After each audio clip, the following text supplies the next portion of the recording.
everyone, this is Mira from Golden Engineering Company Limited. Today we will take a closer look at SHACMAN F3000 tractor truck. Part 1, Basic Positioning, and this is a cab. This vehicle uses the Weichai F3000 high-roof double sleeper cab, equipped with air conditioning as standard, and the double sleeper design ensures comfort during long-distance rest. The F3000 is equipped with a Weichai engine, 400 horsepower, a maximum power 294 kilowatts, and a displacement of 11 liters. Emission standard.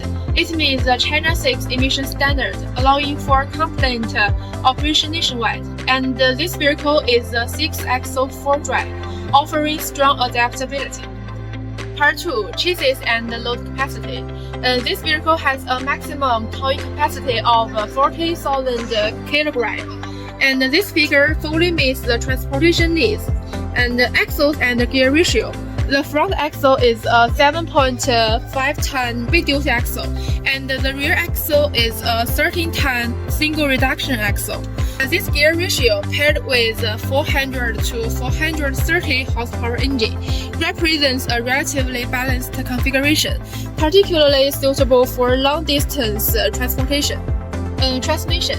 It's equipped with a fast manual transmission and featuring 12 forward gears and 2 reverse gears. Part 3, range and tires. This vehicle boasts a fuel tank capacity of 1,000 liters. This effectively reduces refueling frequency, improving operational efficiency, and is particularly suitable for long-distance routes. Tires. The standard configuration includes 11 tires, a mainstream configuration for current heavy-duty trucks. In summary, the SHACMAN F3000 utilizes mature technology and robust materials. If you are interested in this product, please feel free to contact me.